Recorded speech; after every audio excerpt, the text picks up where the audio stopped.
AskReddit. Serious, what is your favorite unsolved mystery?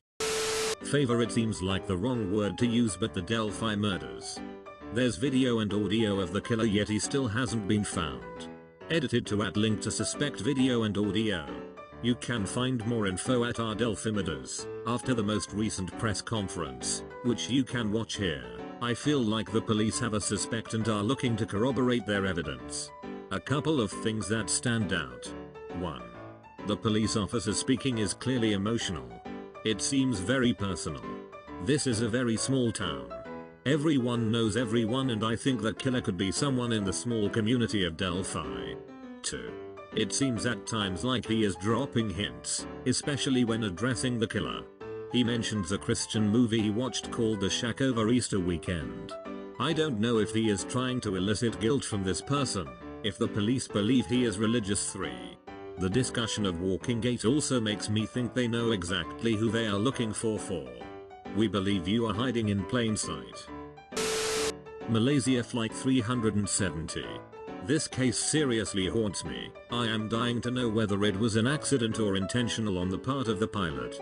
From the evidence it seems almost certainly intentional suicide by pilot. What I don't understand is why he had to take all those people along with him. From what I read, he seemed like a nice guy. Question: if they somehow manage to find the black box, will they be able to recover anything from it? Sadly, black boxes are only designed to survive 30 days. Also, it came out in an article that the battery for MH370's black box had expired a year before the disappearance. 300 million yen robbery. In 1968, a man stole a fortune using social engineering and no violence and was never found. Hundreds of cops watched airports and seaports. The fake police motorcycle he used was never traced. He even made his own fake police uniform. He disappeared with the money and has never been found. Approximately $3 million US, $22 million today. I could buy a lot of ramen with that. The 1978 Yuba County disappearances of 5 young men around 50 miles away from where they were supposed to be, on a road they never had been down. They abandoned a perfectly fine car and walked 10+ miles through the forest in deep snow to ultimately die. 4 of the 5 bodies were found in a ranger trailer and in the surrounding area. The trailer had been full of food and a heater, and it was all untouched. The only witness? A man in the car behind them, who pulled over and saw them briefly before having a heart attack. The last man, Gary Mathias, has still never been found. There are so many thoughts and theories about this case, and I hope someday it will be solved. Until then, it will be the most intriguing mystery I have ever come across. The Brandon Lawson case. Guy runs out of gas on a highway, calls his brother to help him get gas, then makes a 911 call telling them to send the police. Recordings available on YouTube, then disappears. When his brother and the police arrived, his truck was still sitting there.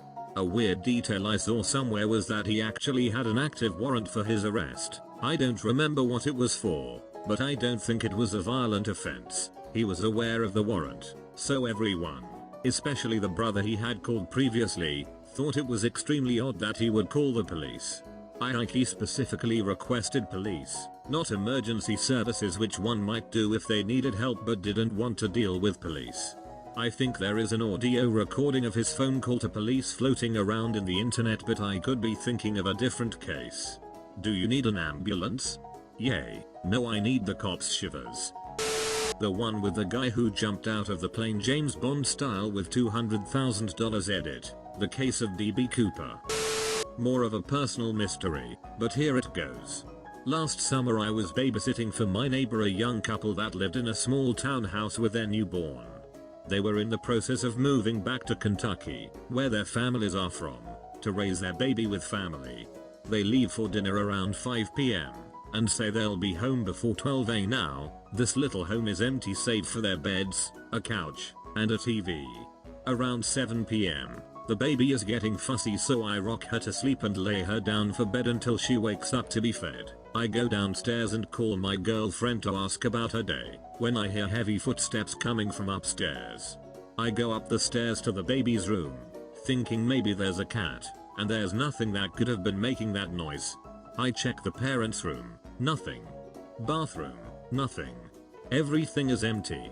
I picked up the baby and went downstairs to the living room, keeping her with me the whole night. The footsteps keep happening, and I decide to call the police because there's clearly an intruder. It's about 9:15 p.m. at this point, and I first heard noises around 7:30 p.m. I call the parents first, though, to tell them that I was thinking to take the baby to my place while waiting for the police check the house. It turns out that the parents were on the street already, and I decide to wait for them.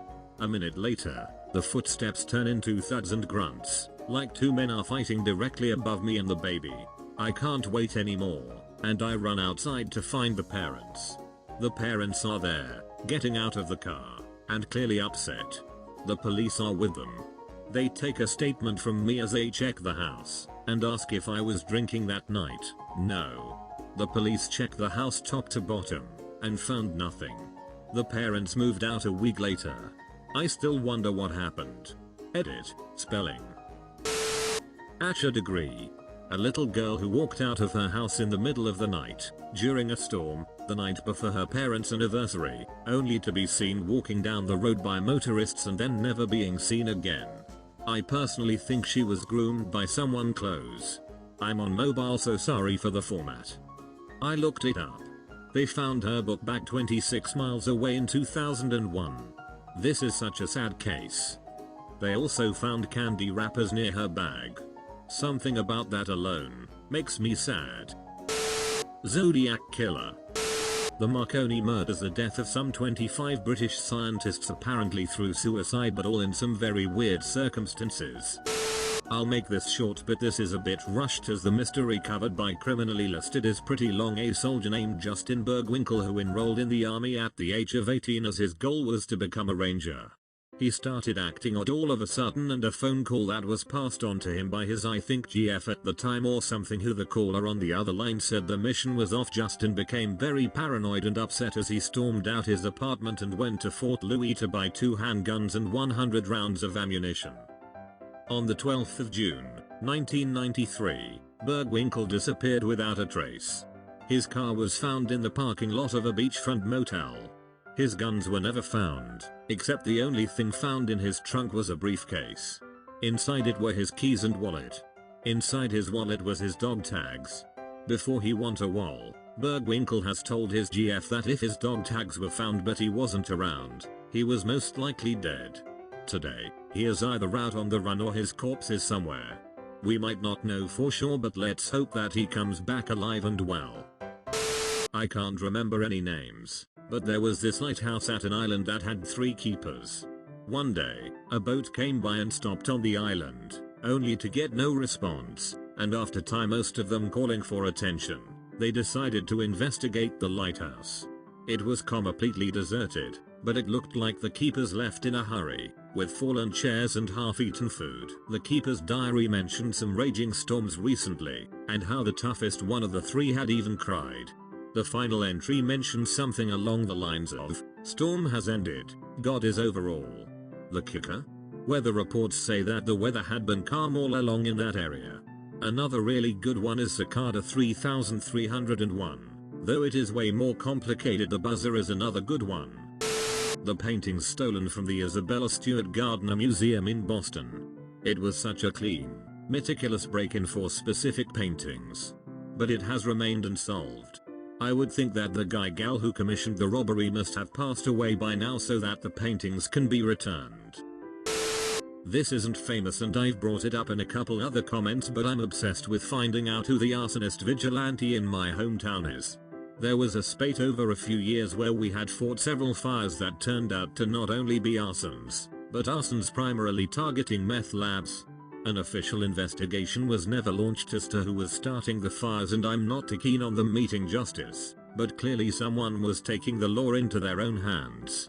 Whoever did it clearly had scruples, since none of the fires claimed any lives and all of the destroyed labs were relatively remote, while the known meth labs that are surrounded by or housed in occupied homes haven't been touched.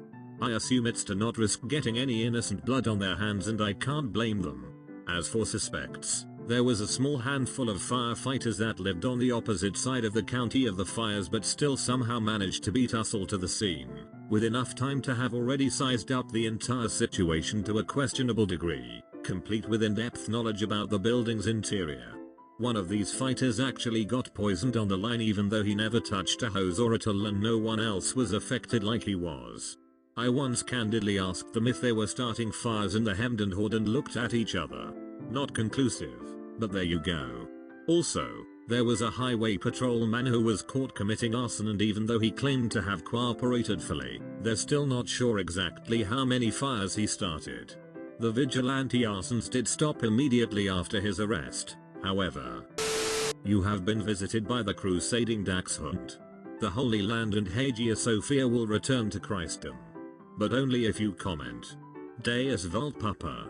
Also don't forget to like and subscribe for more Reddit related videos.